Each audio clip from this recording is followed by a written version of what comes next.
Olá, meu aluno. Tudo bem com vocês? Vamos dar continuidade às nossas aulas. Hoje nós vamos fechar aí a nossa Era Vargas, governo constitucional e também o Estado Novo.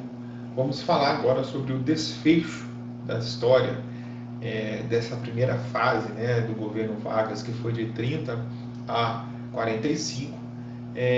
Falar um pouco mais sobre o Estado Novo, as políticas trabalhistas, econômicas que ocorreram durante o Estado Novo, falar sobre o populismo e também o Brasil na Segunda Guerra, ok?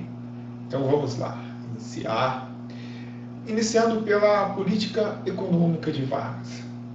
Esta política caracterizou-se por um forte intervencionismo estatal, nacionalismo econômico, pautado em um desenvolvimento baseado nos recursos nacionais. Mas, para ter esse desenvolvimento, né, para financiar esse desenvolvimento, era necessário a entrada do capital estrangeiro. Mas, claro, né, essa entrada desse dinheiro que vinha por empréstimo, né, do exterior, ele era limitado e também controlado pelo Estado. Assim sendo, Vargas deu início a uma política de industrialização, produzindo o que antes era importado, principalmente aí no contexto da Segunda Guerra Mundial. Deste modo, Vargas iniciou ali o processo de implantação da indústria de base, como produção de máquinas e ferramentas pesadas, né? No caso, tivemos aí, né, a construção, né, de siderurgia, metalurgia e também a indústria química, ok? Em 1941, foi criada a Companhia Siderúrgica Nacional, a CSN, através do empréstimo com os Estados Unidos. Essa história tem um caso interessante, né? Uma história interessante, que nós vamos falar daqui a pouco sobre a entrada do Brasil na guerra, mas era bem sim um acordo entre Vargas e Roosevelt, né? O apoio do Brasil era muito importante. Os Estados Unidos acabou utilizando bases aqui na região nordeste do Brasil. Então a CSN foi aí um contraponto, né? Uma troca, vamos dizer assim, né?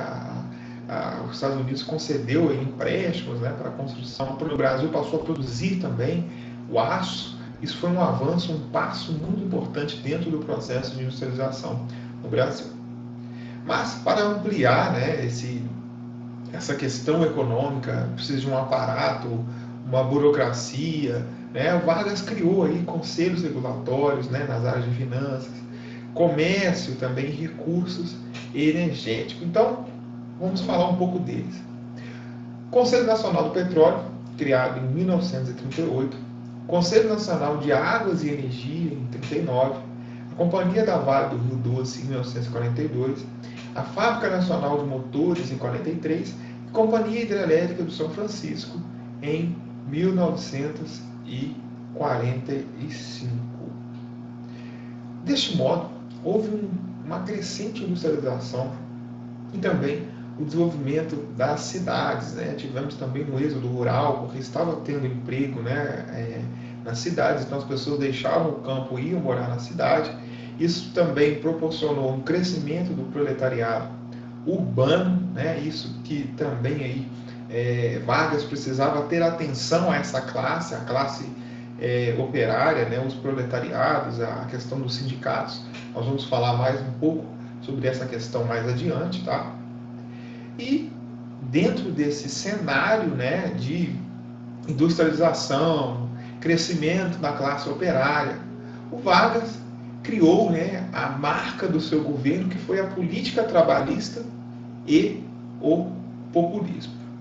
Deste modo, né, apesar da existência de algumas leis e projetos, desde meados da década de 20, falamos aí nas aulas anteriores sobre o Brasil nos anos 20, os movimentos operários, a greve geral de 1917, a propaganda varguista, ela colocava o seguinte: ela abraçou Vargas, o governo Vargas abraçou todos os anseios da sociedade brasileira dos anos 20. O voto feminino, a busca por leis trabalhistas, esse crescimento aí dos sindicatos, né, todo esse movimento operário, A questão da política das oligarquias que o Vargas, né, representou o fim aí, né, nesse cenário todo político, aquela crise, a Revolução de 30, né, ou o golpe de 1930, como queiram, ok? E o Vargas, então, representou, ele conseguiu ser ali um ponto de aglutinação de todas essas camadas e todas essas aspirações da sociedade brasileira dos anos 20. Então vamos falar um pouco, né, sobre o que foi criado. Então, Vargas criou, né, as leis trabalhistas em 1943, que sistematizou as normas relativas às relações entre trabalhadores e patrões, né, que foi ali a CLT, que foi a joia da coroa, né, dentro dessa política trabalhista populista, ok? O Vargas, né, dentro desse trabalhismo, ele também conseguiu ter ali o controle, tá, dos sindicatos, dos trabalhadores, né, e a criação do Ministério do Trabalho. Então, todas essas questões, o Vargas trazia para si como o seguinte: eu vou resolver esses problemas. Não precisa ter greve, não precisa ter luta de classes, né, como o trabalhador contra o patrão. O Vargas vai atender os anseios tanto da burguesia quanto dos trabalhadores, é o que nós vamos chamar aí de populismo. Então vamos ver aí algumas dessas características, ok?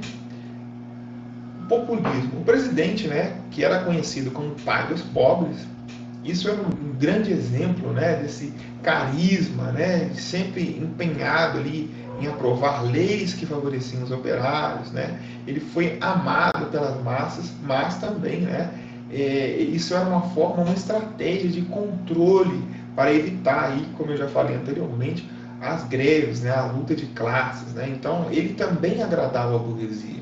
Ele favorecia o processo de industrialização e favorecia também a relação. O Vargas era esse elo, né, entre o trabalhador e também o patrão. Ele conseguia agradar todas essas classes, né, ele representava todas as classes, ok?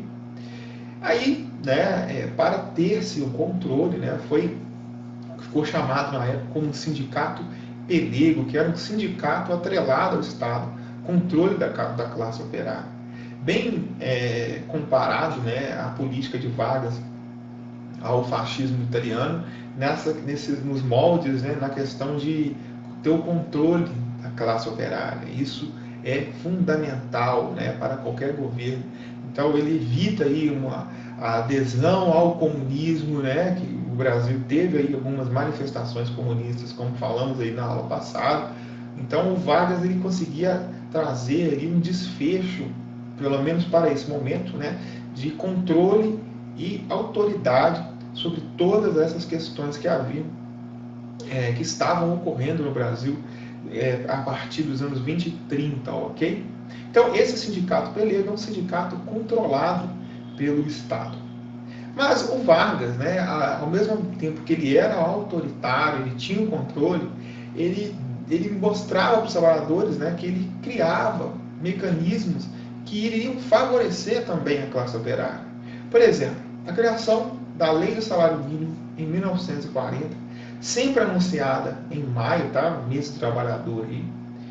A CLT, né, que foi criada em 43, que dava aí, né, tipo, que ela conseguia reunir aí todas essas questões trabalhistas, como o salário mínimo, a justiça do trabalho, carteira de trabalho, regulamentação do trabalho feminino e direito de férias remuneradas, né, a jornada de trabalho de 48 horas semanais, lembrando que o Brasil, a partir dos anos 20, tinha ali as pessoas trabalhando em cerca de 16 horas por dia, né? Isso tudo que era questões ali de movimentos sociais nos anos 20, o Vargas trouxe para si e resolveu, né, vamos dizer assim, atendendo a classe operária, mas também a burguesia, ok? E proibição aí do trabalho de menores de 14 anos, que também foi um grande passo, né? O Vargas, quando institui também o ensino público, logo no início do seu governo, ele coloca ali uma proibição do trabalho de menores de 14 anos, ele está dando para a sociedade brasileira algo que inédito, né? Esse acesso, pelo menos nem que seja assim primário, né, ao ensino primário aí, e poder trabalhar só depois dos 14, assim, não dava um tempo, né, para a sociedade se organizar, se preparar. Para a época foi um grande passo, podemos dizer assim, ok? Então vamos ver agora o discurso de Vargas, né, para os trabalhadores, e a aclamação, né, o Vargas era realmente adorado pela classe trabalhadora, né, esse discurso populista. Então prestem atenção nesse, vamos ver só um pequeno trecho aí desse discurso de Vargas.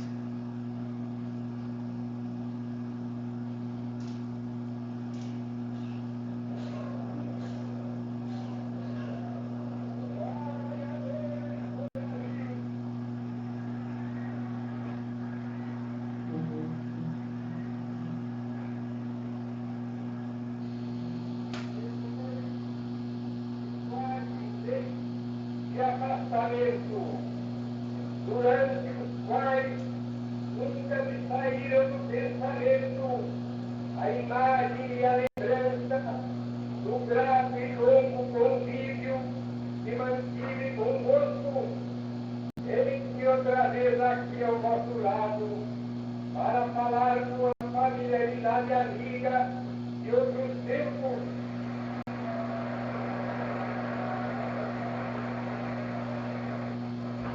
E para dizer que vocês, assim me defenderam.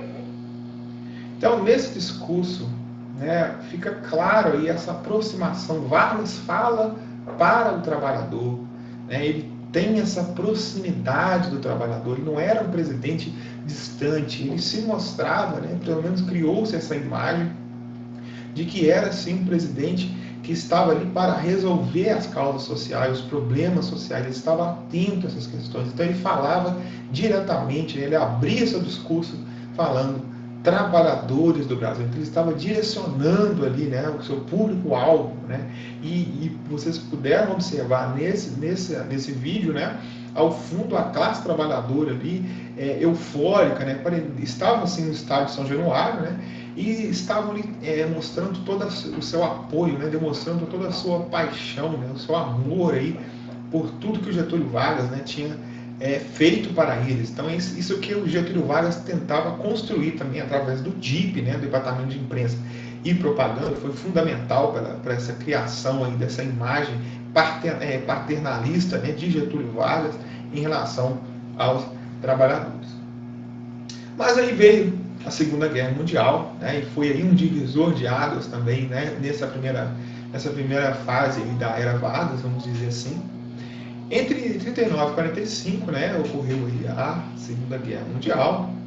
Então você tinha Estados Unidos, União Soviética e Reino Unido de um lado, né, liderando ali, né, França também, né, liderando ali o grupo dos aliados contra o eixo Alemanha, Japão e Itália.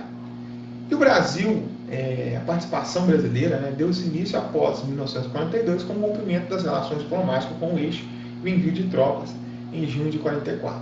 Mas antes, né, que isso ocorresse, o Brasil mantinha fortes relações comerciais, tanto com os Estados Unidos quanto com a Alemanha. Tá? O Brasil estava sob um regime autoritário, né? Então tinha, vamos dizer, uma proximidade até ideológica, vamos dizer assim, com o fascismo e também com o nazismo, ok?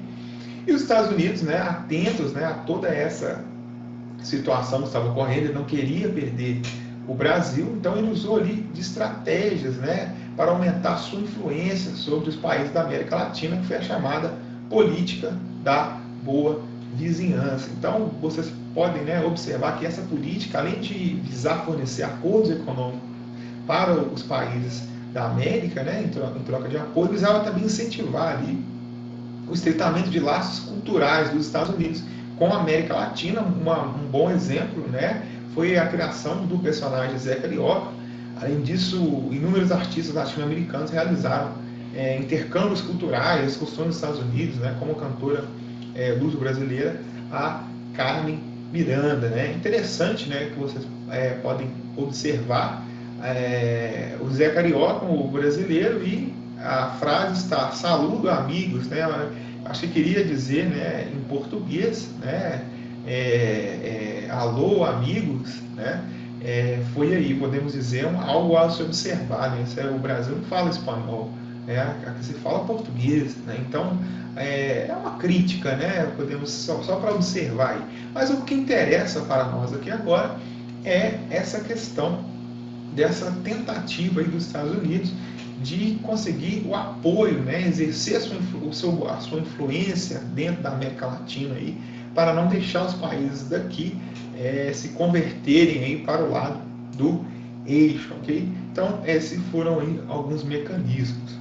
E Getúlio Vargas, né, obteve um rentável acordo com os Estados Unidos, que consistia no fornecimento de matéria-prima, sobretudo borracha, além de fornecer as bases aéreas do litoral nordeste para uso do exército americano. Em troca, os Estados Unidos forneceram equipamentos militares e financiaram a construção da primeira siderúrgica do Brasil, no caso a CSN, né, no qual eu falei anteriormente. Então, ela foi feita ali, né, foi construída através de um conchavo, um acordo entre Vargas e o presidente Roosevelt, né? Vocês podem observar nesta imagem ao fundo aí, essa reunião entre Vargas e Roosevelt. Aí a Alemanha, né, teria atacado submarinos na costa brasileira, tá? Afundado em 5 navios, e o Brasil não viu outra saída, né? Em 42 aí, rompimento com as relações com o eixo, tá? Em declaração de guerra. Em 43 foi criada a Força Expedicionária Brasileira, a FEB, e realizou a convocação de mais de 25 mil soldados, os chamados pracinhas, tá? E eles foram enviados para a batalha, né, na Segunda Guerra, ok? O exército foi liderado pelo general Mascarenhas de Moraes e foi integrado ao 5º Exército Americano para atuar no fronte de guerra, né, no norte da Itália. Sim, o exército brasileiro teve uma participação na Segunda Guerra Mundial, né, envolve toda essa questão aí dos Estados Unidos, essa proximidade. Então, vamos dizer que a criação da FEB, o envio de tropas, né, sela, né, mostra a força no qual a força diplomática, né, essa proximidade do Brasil e Estados Unidos, ok? Esta imagem é um tanto quanto interessante, né, o símbolo aí da FEB, que durante a Segunda Guerra, muito se falava, o Brasil entra ou não entra na guerra, né? E tinha aí ditos populares, né? Corria entre a população, em que era mais fácil a cobra fumar do que o Brasil entrar na guerra. Aí quando o Brasil então decidiu entrar na guerra, enviar as tropas, né? Eles usaram esse símbolo dizendo o seguinte: o Brasil vai entrar na guerra, então a cobra vai fumar. Então é interessante aí, né? Que até hoje é o símbolo da FEB, ok? Então, dentro desse contexto, foi uma reação, né, aos ditos populares que o Brasil não entraria na guerra, nem que a cobra fumasse. Então, está aí o símbolo, né, mostrando essa reação vamos dizer, né, de todo o exército brasileiro na Segunda Guerra Mundial. Sim, o Brasil foi e teve sua participação, ok? Mas chegamos ao processo de declínio do Estado Novo. O Estado Novo, enquanto regime, que se sustentava nos meios intelectuais, nas elites econômicas e nos meios militares, começou a ruir por volta de 43. O sinal claro foi a publicação do Manifesto dos Mineiros, em que personalidades de Minas Gerais exigiam a instalação de um regime democrático no país. Havia também uma contradição, pois o Brasil lutou ao lado da democracia contra os países totalitários, os países autoritários, né, ditatoriais. Então, como que pode o Brasil luta a favor da democracia e ao mesmo tempo pratica o autoritarismo? E a partir de 45, né, a pressão sobre Vargas para uma eleição presidencial acontecesse era tamanha que o próprio decretou o ato adicional, né, com essa lei. O governo colocou um prazo ali de 90 dias, seria marcada a data para a eleição presidencial. Após isso, começou a organizar-se o país uma nova vida partidária, com destaque para 3 partidos, a UDN, o PSD e também o PTB. Nesse contexto, foi feita também anistia a todos os presos, exilados políticos, né? O Luiz Carlos Prestes, por exemplo, né, teria retornado aí. A legalização do PCB, do Partido Comunista, e o Brasil também reatou, né, suas relações diplomáticas com a União Soviética.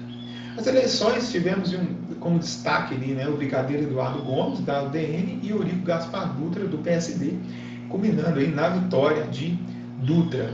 Mas, nesse cenário, começou-se a ter um movimento querenista, né, o querenismo, que eles exigiam o fim da ditadura, queriam eleições e que Getúlio Vargas fosse eleito ali, lembrando que Getúlio tinha o apoio, sim, das massas, como falamos anteriormente.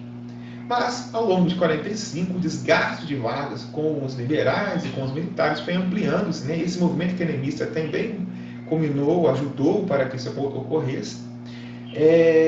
Em outubro de 45, os militares cercaram o Palácio Presidencial e deram um ultimato para Vargas, forçando a renunciar, né, à presidência do Brasil. Ele foi meio que intimidado, né, a renunciar. E o Brasil passou a ter uma reorganização política, né, a partir desse momento, que deu origem à Quarta República, como eu disse, com a eleição de Dutra. Então, pessoal, essa foi a nossa aula de hoje, um pouco mais longa aí do que de costume. Um abraço, até a próxima.